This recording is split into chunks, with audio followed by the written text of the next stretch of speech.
Welcome to Sinister Heroes. I'm your host, Danny Iniquitous. Thank you for tuning in. If you're new to the channel, this is a channel about Dungeons and Dragons where we try and take a darker tone with everything we do here. So if you like edgy kind of content, definitely hit that like or subscribe button. A big thank you to our Patreon supporters. We love you guys. Thank you for supporting the channel. If you're interested in becoming a Patreon supporter, the link is in the description, as well as the link to our good friends at Dice Legion. Use the promo code Sinister and get 10% off all of your purchases. They're great. They have a lot of great dice and ttrpg accessories. If you want to get your dungeon master or some of your fellow players some IRL stuff that they can actually use, definitely check them out. We're doing a big push at 2,000 subscribers by the end of the year. We are on track to meet that goal, but we can't do it without you guys. And if you definitely have been here before, consider hitting that subscribe button. With all that out of the way, we're going to jump into this week's video. We're going to talk about the Aasimar. Aasimar are an incredible species. They are like the antithesis of the tieflings, where tieflings are coming from the nine hells or some sort of other evil outer planes activity in your life.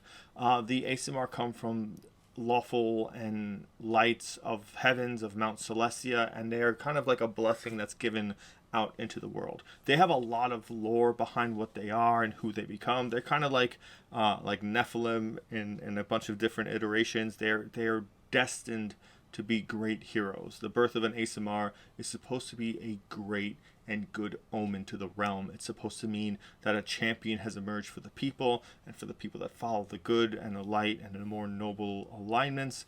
They are a symbol of something that's just supposed to be incredible. Now, this doesn't necessarily mean you do have to follow that. You can obviously play an Aasimar however you like. When I last played an Aasimar, I played an Aasimar Conquest Paladin.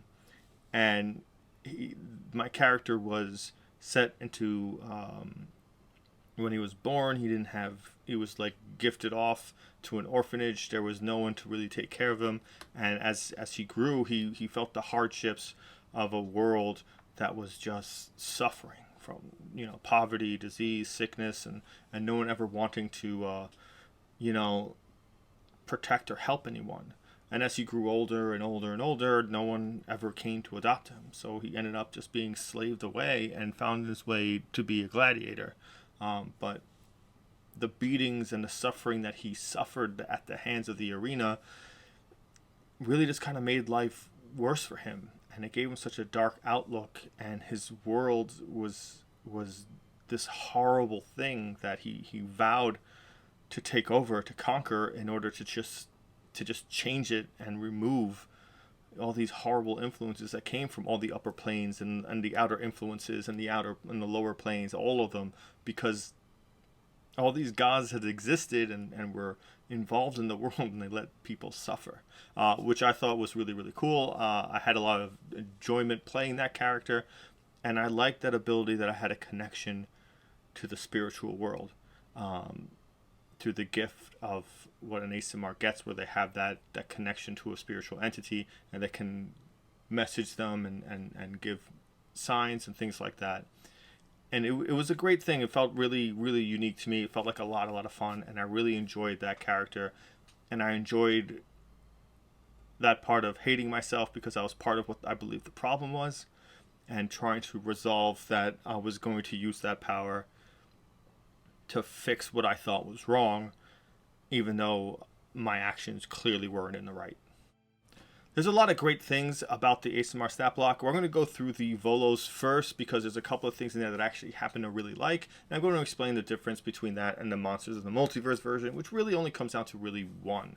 So first and foremost, they had a great idea behind them in Volos, where you had a +2 to charisma, and then depending on which sub-race, subspecies of the Aasimar you got that other +1 in a different stat. Fallen being strength, Scourge being constitution, and Protector being wisdom, which was a cool idea because they all have different abilities. But the base Aasimar still gets dark vision. They get celestial resistance, which gives them resistance to necrotic damage and radiant damage. They have an ability called Healing Hands, where you can touch a creature and that creature can regain a number of hit points equal to your level. Once you use this trait, you can't use it again until you finish a long rest. They can cast the light cantrip for free. In this version of Volos, charisma is your spellcasting ability for it, but in Monsters of the Multiverse they obviously changed it, and you can read and write common and celestial. Just off of that, that's a big stat block because you get 2 resistances, you get a heal, you get dark vision, and then you do have an option to pick up some other great things. First and foremost, we're going to talk about the protector subspecies of the Aasimar. This is your, I'm the shield of the innocent. I'm the protector. I'm the one that's going to be standing up against the evil to protect the masses. Then when you gain this ability, when you pick the subspecies, you gain an ability called Radiant Soul. Starting at 3rd level, you can use your action to unleash the divine energy within yourself, causing your eyes to glimmer and 2 luminous incorporeal wings to sprout from your back. And your transformation lasts for 1 minute or until you end it as a bonus action. During it, you have a flying speed of 30 feet, and once on each of your turns, you can deal extra radiant damage to one target when you deal damage to it with an attack or a spell, and that extra damage is radiant damage equal to your level, and you can use this once per long rest. The difference between this and the Monsters of the Multiverse version is that that flying speed equals your movement speed. So in case you end up upping your movement speed past 30, your flying speed will match that. This is pretty straightforward. It's a little bit of extra damage, and that flying speed is very, very useful. It's once per long rest, so make sure to use this at least at 1 point. Again, the benefit here is that it's whenever you deal damage with a spell or an attack, so your casters can still benefit from this subspecies ability. The next one we're going to talk about is the Fallen, which is one of my personal favorites, but oddly enough, my favorite. My favorite might be a little bit more surprising. So the Fallen is an Aasimar that has been touched by darkness or has given into their darker sides and let evil creep into who they are. And their inner light has become replaced by shadow, by darkness. You gain an ability called Necrotic Shroud. Starting at 3rd level, you can use your action to unleash the divine energy within yourself, causing your eyes to turn into pools of darkness and 2 skeletal, ghostly, flightless wings to sprout from your back. The instant your transformation, other creatures within 10 feet of you that can see you must succeed on a charisma saving throw. In this version, it's DC 8 plus your proficiency bonus plus your charisma modifier, or become frightened of you until the end of your next turn. In addition, this transformation lasts for 1 minute or until you end it as a bonus action. During it, once on each of your turns, you can deal extra necrotic damage to one target when you deal damage to it with an attack or a spell. The extra damage is necrotic damage that equals your level. This was my Aasimar that I had selected previously for my Conquest Paladin. It fit with the theme. I love the idea of getting a fear out there. I love the fear effect, and it worked great with the Conquest Paladin's fear aura, where it eliminated their move speed. So if you did it in range of 10, they'd still, unless they had a reach weapon, weren't able to touch you. So if you had a reach weapon, you can really abuse that very, very well. The additional necrotic damage is great, obviously. Again, powerful species, the Aasimar. Now, actually, my favorite one is the Scourge Aasimar. Now, the Scourge Aasimars are the ones that are imbued with divine energy that blazes intensely with them. It feeds a powerful desire to destroy evil, a desire that at its best is unflinching and at its worst, all-consuming. Many Scourge Aasimar wear masks to block out the world and focus on containing this power, unmasking themselves only in battle. This is your, I'm going to do whatever it takes to stop evil. I am going to do monstrous things in order to prevent this from happening. I'm going to do whatever things are necessary to stop this evil from going forward. I will become the monster to defeat the monster, kind of an idea.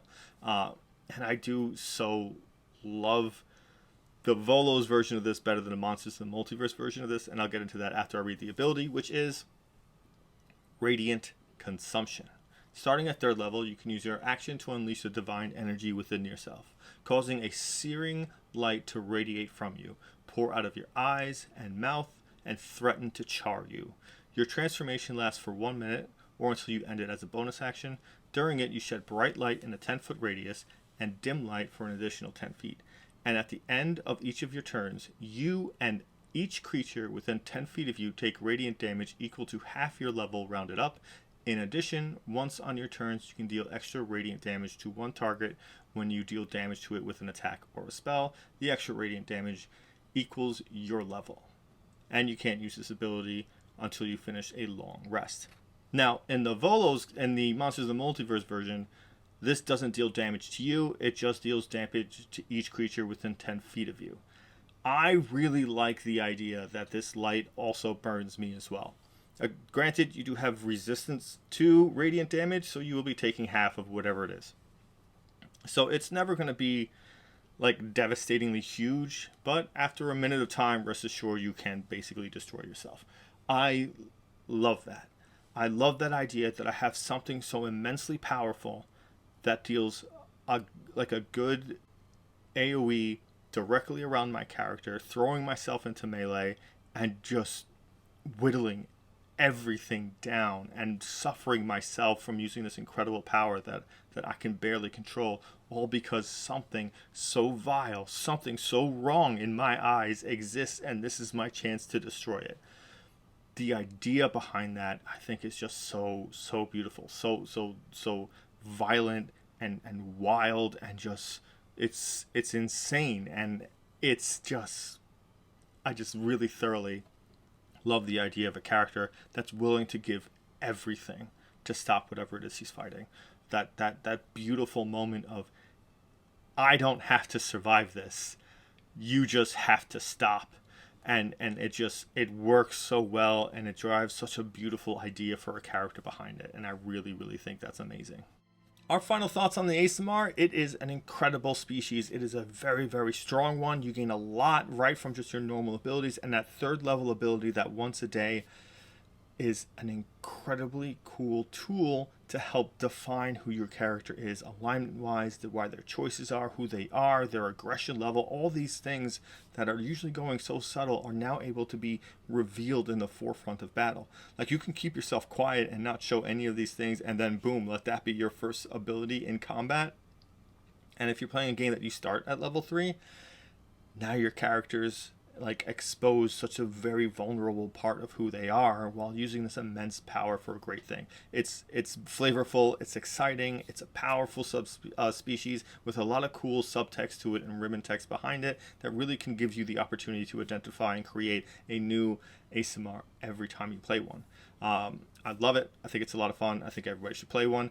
That being said, we're going to bring this video to a close. If you've made it this far, thank you so much for making it all the way to the end. Definitely hit that like and subscribe button. Again, we're trying to hit 2,000 subscribers by the end of the year. We're on track to do that, but we cannot do it without your incredible support. And speaking of incredible support, a big shout out to our good friends at our Patreon who support and help out the channel by everything that they do. We love you guys. Thank you so much. And our good friends at Dice Legion. If you're interested in any of those websites, their link is in the description along with our socials. And a big thank you to you for giving a Spooky Kid a chance.